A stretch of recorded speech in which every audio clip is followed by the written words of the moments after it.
Ներողություն եմ խնդրում, ցավակցում եմ, ինչ կարող եք ասել Կարեն Աբրահամյանի մասին։ Մասին ես մենակ կարամ ասեմ, որ ինքը արտակարգ ընտանիքով, շնորհքով հավեսին տղա էր, աշխատող, մեծին հարգող, տարբերություն չկա, մեծ կլներ, ջահել կլներ, հարգանքով էր մոտենում ամեն հարցում, շատ լավ բնավորություններ, ոչ մեկ իր մասին վատը չեմ լսես, որ Կարեն ինչ-որ միած սխալ բան արած ալի, շնորհքի տղա էր, հարգանք պատվի տղա էր, նույնը ընտանիքը, կապ չունի, իր ընտանիքը ամեն ինչ նորմալ ա եղել, մարդավարի, մենք 60 թվականներից ապրում ենք այս գյուղում, ոչ մեկս Կարենի մասին վատ բան չենք լսել, չենք էլ տեսել։ Եմ տարիքի տղա է եղել, տղեկիս հետ ընկերությունը արել շատ լավն է եղել, շատ։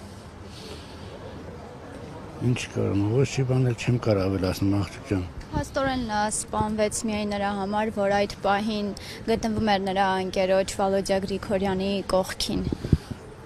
Երևի, ճիշտն ասած, մանրամասը չեմ կարող ոչինչ ասել։ Գիտեմ, որ դեպքը տեղի ունեցել մեր Ձավանում, այդքան բան կարող ասեմ։ Իրանք ընկերներ են եղել, շատ մոտիկ ընկերներ, Վալոդյա Գրիգորյանն էլ շատ հավեսին տղա եղել։ Ես իրանն էլ ունեց մոտիկից չգիտեմ, բայց հերվից ճանաչելով որպես գյուղապետ, որպես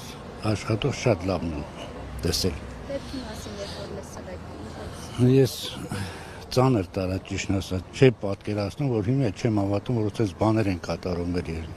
գյուղերում, մանավանդ։ Այսպես բաները պետք է կտրվի։ Չգիտեմ, մեղավորներին չեմ կարող ոչինչ ասել, բայց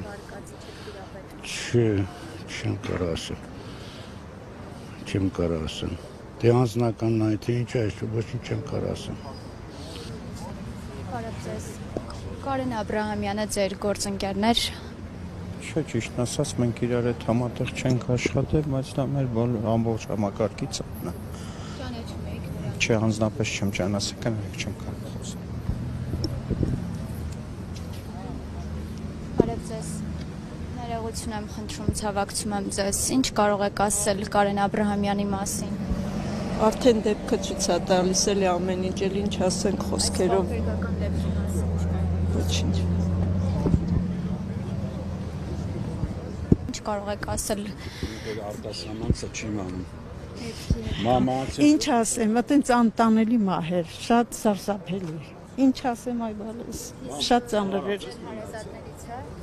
Այո։